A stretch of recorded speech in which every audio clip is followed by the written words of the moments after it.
Here comes the racist countryside.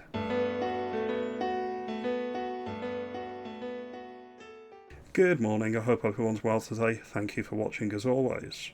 Apparently, according to our politicians and our ruling class, the countryside is racist.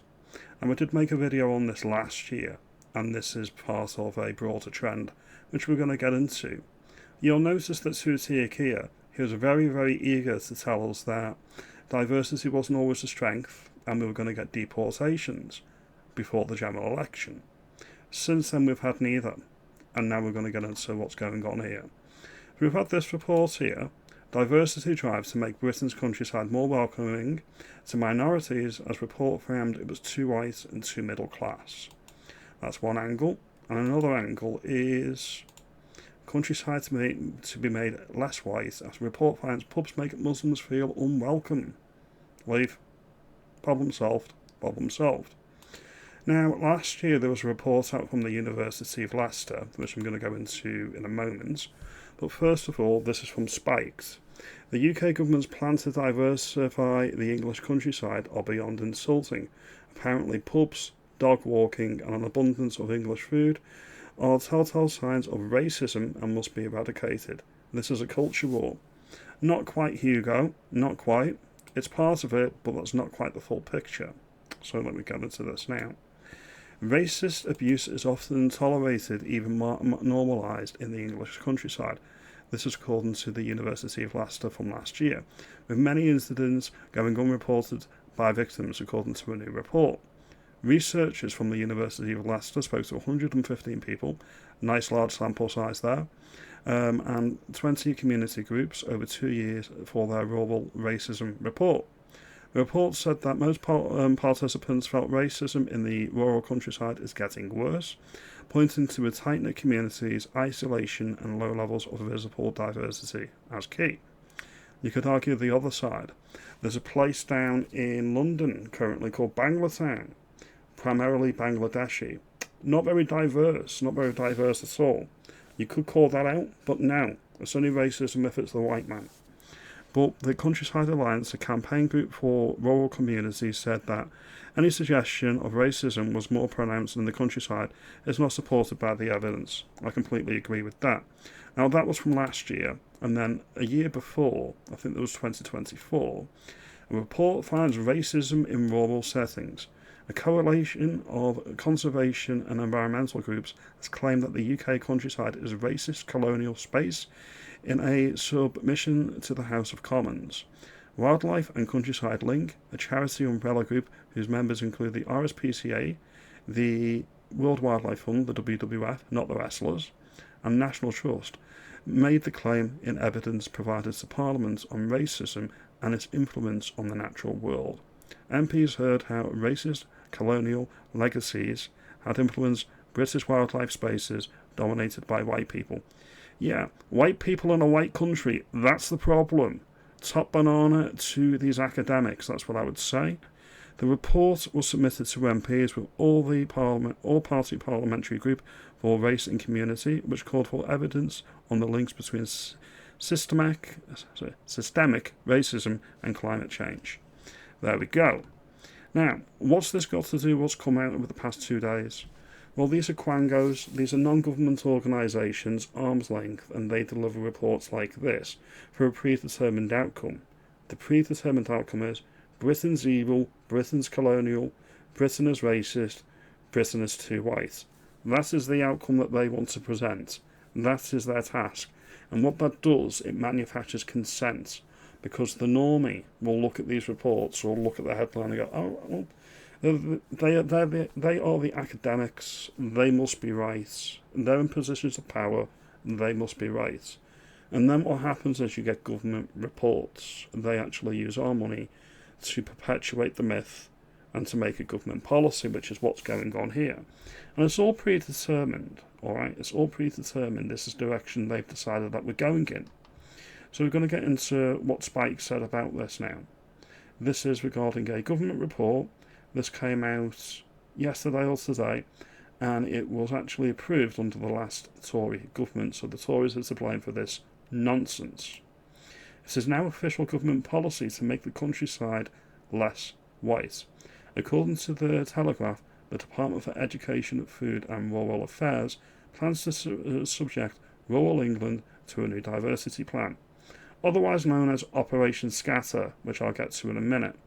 Peoples, pubs and even pets will need to change their ways in order to be more accommodating to modern multicultural Britain, i.e., we need to accommodate the invaders that we didn't vote for, we didn't ask for, because the government has said that we're racist. That is what I'm taking from this. Defra's plan comes after years of taxpayer-funded research into the lack of diversity in the English countryside. Where's the diversity of thought in government? A government-commissioned report in 2019 found that England's national parks, despite being free to all to access and to act as exclusive learning white middle-class club, many communities in modern Britain feel that these landscapes had no relevance to them. Well, why should it? It's not their country. If we've got invaders coming over from third world hellholes, why would the English countryside mean anything to them? It's not their country. Let's have a look now. In 2022, Defra commissioned another report which accused rural England of catering to white culture. Shock horror, catering to a predominantly white country. I don't know, doing what the majority wants sounds about right, in my view. Now the government intends to do something to create concrete to tackle the alleged scourge. And then we follow on with this. Various Quangos representing national parks and other parts of the countryside have been quick to fall in line with Defra's diversity theme. Chiltern's national landscape has promised to attract more Muslims from nearby Luton. It would achieve the objective by hitting more diverse staff and by marketing campaigns written in community languages, i.e. not English. How much is this costing us? Malvern Hills National Landscapes, Nidderdale, I've never heard of that place, National Landscapes and Surrey Hills have also promised to enact new measures to make landscapes look more diverse. What are they going to do? Paint the mountains blue? How are they going to make it more diverse? This is all part of the plan of Operation Scatter, which I'm going to get into now. We have useful idiots like Scarlett Maguire, and they go on GB News and they try to parrot the government line, diversity is a strength, but the mask slips, and she actually specifically calls out the fact that the English countryside is not accommodating to Muslims, and she specifically uses this as a reason for the report and what they are planning. And I'll play the clip now. Problem. It's actually it's a lot about the national parks and getting people out there and making national parks for everybody. And one of the problems is dogs. And actually, this isn't just about the fact that a lot of Muslims find dogs very difficult. We're going to pause this here for a moment because I want to interrogate what she's just said.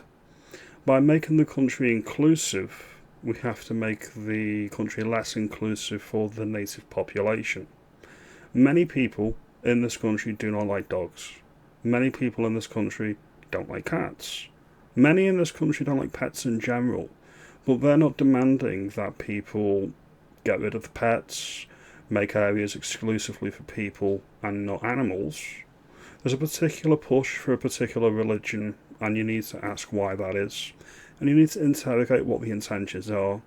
I don't believe they are benign. I do not believe they are virtuous. I believe, as I've said before, they are insidious and cruel. Anyway, we'll continue. It is about people who do not know how to control their dogs. Why do Muslims find dogs difficult? Because a lot of they don't have dogs as pets. They have dogs as. But that shouldn't stop other people taking their dogs to the country. Completely agreed. It shouldn't. Not at all. This is our country. This is our England. This is my Cheshire. This is our United Kingdom. If people want to come here, they need to assimilate into what we're accustomed to, not the other way around. Because there are some people there who don't like dogs. There are a lot of, as we know, and all that thought, guys. So we'll leave this here. So there you are, brazen as hell, clear as daylight. This is what the plan is. And then you look into policies like this. This is specifically what it's called, Operation Scatter. UK Labour government to disperse more migrants across the country. This is because all of the urban centres all over the United Kingdom are at saturation point. They probably reach what the government would know as peak diversity. London, Manchester, Bristol, Liverpool, Cardiff, Belfast, Glasgow, Edinburgh. They're all peak diverse, and what they want to do is they want to scatter it to the shires, so it's less impactful, and they will also try to flip the vote in certain constituencies because of this. Lest we forget, we have got the Boris wave that are likely going to be granted indefinitely to remain before 2029. We have another midwit actually declaring this is the intention on the continent in Spain, where they're giving more than 500,000 people, migrants, new arrivals in Spain, the right to vote. And they specifically say it in the video clip, it is to make sure they don't get a right-leaning government. Alright? When you join the dots with all of these things, you've got to think that it is all planned, and it's not planned by the people in Parliament because they're not that smart, they are quite stupid. It's planned by the higher-ups, the civil service, the people that are predetermined this is what we need. This is why we get pubs closing. All they need to do is put the taxes up high enough and they all go out of business. This is why all the pubs go out of business, like here. 50 pubs shut in the first half of the year in England and Wales, figures show. This is exactly part of the plan. Now back to the points I said earlier. The diversity is, if you look at the map, saturation points in the major urban centres, and that's why they want to push it to the shires, and that's exactly what they're doing. They don't understand it's going to backfire, and many people are going to get very UKIP, very advanced UK, very restore Britain, very reform, very, very quickly.